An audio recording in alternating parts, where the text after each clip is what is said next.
नमस्कार दोस्तों, कैसे हैं आप लोग। बिहार में जो शिक्षक बहाली की प्रक्रिया चल रही है उसमें फॉर्म ऑनलाइन स्टार्ट हो चुका है 15 तारीख से। आपको उससे पहले कुछ ज़रूरी काम हैं, जो ज़रूरी डॉक्यूमेंट्स हैं उसको किस तरीके से आपको कैसे केबी में रखना है, कैसे मोबाइल को ईमेल आईडी को कैसे सेव रखना है और कैसे अपने फ़ोटो को अपलोड करना है, कैसे सिग्नेचर अपलोड करना है, कैसे आप मोबाइल से फॉर्म भर सकते हैं। बहुत सारी चीज़ें हैं इस पर हम बात करने वाले हैं। उसके पहले आपसे एक रिक्वेस्ट है कि अगर अभी तक आपने चैनल को सब्सक्राइब नहीं किया है तो ज़रूर कर लीजिएगा। जो 1,70,000 शिक्षक बहाली चल रही है उसमें अगर आप सिलेबस या फिर किसी और प्रकार की जानकारी चाहते हैं तो चैनल सब्सक्राइब करके वीडियो देख सकते हैं, काफ़ी वीडियो हैं। आइए हम वीडियो को स्टार्ट करते हैं। बीपीएससी ने क्या बताया है। बीपीएससी ने कहा है कि आपके पास एक वैलिड एवं वर्किंग ईमेल आईडी तथा मोबाइल नंबर होना चाहिए और साथ ही साथ ये ईमेल आईडी या मोबाइल नंबर जो है अंतिम परीक्षा फल प्रकाशित होने तक सुरक्षित रखना होगा। यानी जो है इस ईमेल आईडी पे OTP आते रहेंगे। अगर आप पासवर्ड भूल जाते हैं तो फॉरगेट यूजर आईडी भी यहीं से होगा और साथ ही आपको जो नोटिफिकेशन से संबंधित कोई भी जानकारी होगा तो आपको OTP यानी आपको मैसेज भेजा जाएगा।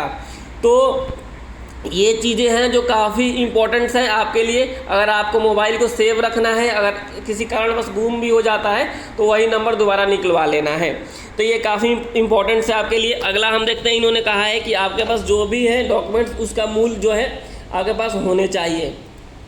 और अगर उसके बाद इन्होंने कहा है कि जो आप एप्लीकेशन फॉर्म में जैसे अपलोड जो करेंगे वो अधिकतम 100 KB का होना चाहिए।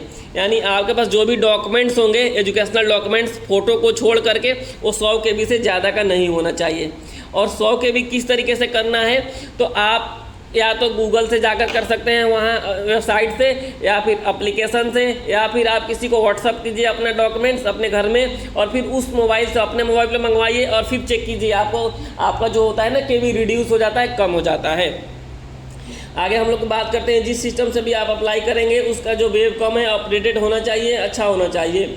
जो फ़ोटो कैप्चर करेंगे उसका बैकग्राउंड सफ़ेद हल्के रंग का एवं पर्याप्त रोशनी सफिशिएंट लाइट यानी होना चाहिए।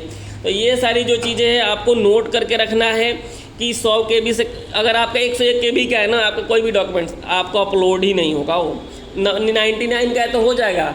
तो इस चीज़ को अगर आप पहले से सेव करके रखिएगा तो आप जैसे आवेदन कीजिएगा ना तो दिक्कत नहीं होगा। वरना अगर आप शुरू कर दीजिए आवेदन करना, आप पता चले कि आपका ये सारी चीज़ें हुई नहीं है, दोबारा उस टाइम करने जाइएगा तो आपका जो फॉर्म होता है लॉग आउट हो जाता है, बैक चला जाता है, फिर दोबारा करना पड़ता है। तो उसके पहले आप ये सारी चीज़ें कर लीजिए। जो आपका जो फ़ोटो होगा ना, सिग्नेचर होगा अपलोड किए गए हिंदी और अंग्रेजी में हस्ताक्षर जो होगा 15 KB से अधिक का नहीं होना चाहिए। और साथ ही साथ ये जो डायमेंशन है फ़ोटो जो सिग्नेचर का वो 220x100 पिक्सल का होना चाहिए। तो ये सारी चीज़ें आपको नोट करके रख लेनी होगी और ये सारी चीज़ें क्लियर कर लेनी होगी पहले ही, फॉर्म ऑनलाइन शुरू होने से पहले। हम आपको बताएंगे अगली वीडियो में कि किस तरीके से आप मोबाइल से फॉर्म ऑनलाइन भी कर सकते हैं। आगे हम लोग बात करते हैं इसमें देखेंगे अब कि रजिस्ट्रेशन कैसे करना है, यानी आवेदन कैसे करना है। तो आइए देखते हैं। ये देखिए इन्होंने कहा है कि रजिस्ट्रेशन कैसे करना है। आपको सबसे पहले जाना है यहाँ पे, ये क्या है, ये है वेबसाइट इनका onlinebpsc.bihar.gov.in पे जाइएगा तो वहाँ से आप आवेदन कर सकते हैं, रजिस्ट्रेशन कर सकते हैं। उसके बाद रजिस्ट्रेशन करने के बाद से यहाँ पे देखिए ऑनलाइन रजिस्ट्रेशन पे जाइएगा, वहाँ से आपको मिलेगा जैसे ही जो पेज ओपन होता है, मैंने आपको दिखाया भी था डेमो में, वो पेज ओपन होता है, उस पेज को फुल फिल कीजिएगा तो और सबमिट कीजिएगा। तो सबमिट करते के साथ ही आपके मोबाइल नंबर पे और स्क्रीन पे ये देखिए यूज़र आईडी और पासवर्ड मिल जाएगा। अब उस यूज़र आईडी पासवर्ड को लॉगिन करके आपको आगे क्या करना है, फॉर्म को अप्लाई करना है। ये सारी चीज़ें, सबसे पहले रजिस्ट्रेशन होगा। तो ये सारी देख लीजिए कैसे रजिस्ट्रेशन होगा। रजिस्ट्रेशन इस पे जाना है वेबसाइट पे और वहाँ पे ऑनलाइन रजिस्ट्रेशन करना है। जो फॉर्म खुलेगा एक ही पेज का है, उसको आप जैसे भर लीजिएगा तो यहाँ पे देखिए यूज़र आईडी यूज़र नेम में पासवर्ड मिलेगा आपको, स्क्रीन पे ही दिख जाता है सबमिट करते हैं, या फिर आपके मोबाइल नंबर पे भी आ जाता है, दोनों चीज़ें होती है। आगे देखेंगे, जैसे रजिस्ट्रेशन कर लिया, फर्स्ट स्टेप हमने कंप्लीट कर लिया। सेकंड स्टेप में एप्लीकेशन कैसे भरना है। रजिस्ट्रेशन की प्रक्रिया पूर्ण होने के बाद received mobile number, email ID, user ID, जो भी आपको यूज़र आईडी और पासवर्ड रिसीव्ड होता है उसको फिर यहाँ पे जा करके, यहाँ पे आप जाएंगे onlinebpsc.bihar.gov.in पे, तो वहाँ से जाके आपको लॉगिन करना होगा यूज़र आईडी और पासवर्ड डाल के, ठीक है। और उसको अब क्या करना है, जैसे आपका अब पहले रजिस्ट्रेशन हुआ था, अब आपके सामने एक एप्लीकेशन फॉर्म खुल जाएगा। उस एप्लीकेशन फॉर्म को आपको भरना है। भरना इस तरीके से, आपको पहले ही बता दिया कि जो भी आपका स्कैन कॉपी है, जो भी डॉक्यूमेंट्स है, वो 100 KB से ज़्यादा का नहीं होना चाहिए। तो ये चीज़ें आपने पहले कर लिया है। अब फॉर्म को आगे बढ़ना है, उसमें जो जो मांग रहा है फॉर्म को फिल कर देना है।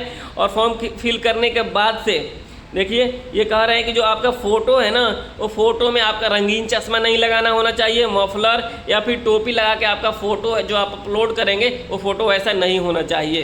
तो इस चीज़ को आप नोट कर लीजिए। यहाँ पे देखिए इन्होंने साफ शब्दों में लिखा है। और जो आपका सिग्नेचर होगा ना, हिंदी और अंग्रेजी दोनों में होगा। और ये अपलोड करने के बाद से डॉक्यूमेंट्स, फ़ोटो और आप सिग्नेचर अपलोड करने के बाद से आपको सबमिट कर देना है। अब मान लीजिए आपने सबमिट कर दिया। अब तीसरे स्टेप में आपको क्या करना है, आपका जो है, आप अगर आप चाहते हैं कि कोई गलती से हम कुछ ऐसा चीज़ अपलोड कर दिए हैं, ऐसा चीज़ हमें नाम में मिस्टेक कर दिए हैं, तो उसको एडिट करना है। तो उसको कैसे एडिट करेंगे और कब तक एडिट करेंगे, इस चीज़ को भी देखेंगे हम लोग। ये देखिए, एडिट के लिए आपको कहा गया है रजिस्ट्रेशन एवं एप्लीकेशन फॉर्म में एडिट करने की सुविधा उपलब्ध रहेगी। एडिट करने के ऑप्शन पेमेंट करने से पूर्व तक ये उपलब्ध रहेगा, यानी जब तक आप पेमेंट नहीं करते हैं तो तब तक ही आप एडिट कर सकते हैं। अगर आप एक बार पेमेंट कर दिए उसके बाद आप कुछ नहीं कर सकते हैं। तो क्रॉस चेक जरूर कीजिए, जैसे फॉर्म भरे क्रॉस चेक कर लिए, फॉर्म भरे क्रॉस चेक कर लिए, और पेमेंट करने के पहले एक बार और फॉर्म को ओपन करके क्रॉस चेक कर लेंगे। ठीक है, जो पेमेंट है, जो परीक्षा शुल्क ऑनलाइन पेमेंट करने से पूर्व अभ्यर्थी सुनिश्चित कर ले कि आवेदन में प्रविष्ट की गई सारी सूचनाएं सही है। पेमेंट के उपरांत अभ्यर्थी को ऑनलाइन आवेदन में की गई प्रविष्ट में एडिट करने की कोई प्रावधान नहीं होगा। तो इस चीज़ को आपको नोट कर लेना होगा। और साथ ही साथ आपको बता दें कि ऑनलाइन पेमेंट करने का डैशबोर्ड पर उपलब्ध टैब ऑनलाइन पेमेंट बटन पर क्लिक करते परीक्षा शुल्क आवेदन यानी परीक्षा शुल्क का भुगतान कर सकेंगे। तो ये सारी चीज़ें हैं जो आपको नोट करके पहले रखनी है। और उसके बाद इन्होंने कहा है कि डाउनलोड फिल यानी जो आपने फॉर्म अप्लाई किया है उसको डाउनलोड करके भी रख सकते हैं। कैसे करेंगे, परीक्षा शुल्क ऑनलाइन पेमेंट करने के बाद अभ्यर्थी उसी समय पुनः लॉगिन करके डैशबोर्ड पर उपलब्ध tab download fill application form पर क्लिक करते हुए भरा हुआ आवेदन PDF डाउनलोड करेंगे। अभ्यर्थी ये भी सुनिश्चित कर लें कि डाउनलोड किया गया आवेदन PDF हार्ड कॉपी के प्रत्येक पृष्ठ पर रजिस्ट्रेशन नंबर, बार कोड एवं सबमिटेड एप्लीकेशन नंबर अंकित है। आवेदन PDF हार्ड कॉपी पर रजिस्टर नंबर, बार कोड एवं सबमिट एप्लीकेशन नंबर में किसी एक के अंकित नहीं होने पर आवेदन पूर्ण रूप से भरा हुआ नहीं माना जाएगा एवं आवेदन स्वीकार्य नहीं होगा। तो ये सारी चीज़ें हैं जो आपको नोट पहले ही कर लेना है। कह रहा है उसके बाद इन्होंने कहा है कि विस्तृत जानकारी के लिए अगर किसी भी प्रकार का आपका कुछ ऐसा इशू हो जाता है फॉर्म भरते समय, तो आपको जो है ऑनलाइन आवेदन एप्लीकेशन से संबंधित सहायता प्राप्त करने हेतु निम्नलिखित हेल्पलाइन नंबर पर कार्यालय अवधि सोमवार से शुक्रवार को आप जा सकते हैं। ये देखिए हेल्पलाइन नंबर भी इन्होंने दे रखा है, ये हेल्पलाइन नंबर है। और ये एक तरीके से हम कह सकते हैं ये सारी चीज़ें हैं जो आपको पहले से तैयारी करनी है। 1,70,000 जो शिक्षक बहाली की प्रक्रिया चल रही है उसमें ये आपको कितने KB में रखना है, फ़ोटो कैसा होना चाहिए, आप चश्मा उसमें मत लगाइएगा या फिर वो टोपी वोपी नहीं लगाना है। अगर आप हो सकता है आप चश्मा लगाते हो, आपका इशू है, कोई समस्या है तो आप लगा सकते हैं, रंगीन चश्मा नहीं लगाना है। बाकी ऐसे अगर आप लगाते हैं डेली नॉर्मल वाला चश्मा जिसमें डॉक्टर प्रिस्क्राइब किया है आपको, तो लगा सकते हैं। आगे हम लोग देखेंगे इसमें कि सारी चीज़ें क्लियर हो गई होगी, कितने KB का रखना है। अगर किसी भी प्रकार का अभी भी डाउट है तो आप हमें कमेंट कीजिए, आपको बिल्कुल तुरंत बताने वाले हैं, क्योंकि फॉर्म ऑनलाइन स्टार्ट हो चुका है। और आप जितना जल्दी कर दीजिएगा ज़्यादा सही रहेगा, क्योंकि बाद में क्या होता है ना, बहुत रस हो जाता है, फिर आपका आधा अधूरा हो जाता है, पेमेंट आधा अधूरा हो जाता है, फिर आप चिंतित हो जाते हैं, क्योंकि एक आदमी एक ही आवेदन कर सकता है। तो जितना जल्दी है कर दीजिए। ये डॉक्यूमेंट्स अगर आपने अभी तक रेडी नहीं किया है तो कर लीजिए, अभी भी आपके पास मौका है। तो मिलते हैं आपसे अगली वीडियो में, तब तक के लिए नमस्कार, धन्यवाद। आप हमारे चैनल को सब्सक्राइब जरूर कर लीजिएगा दोस्तों।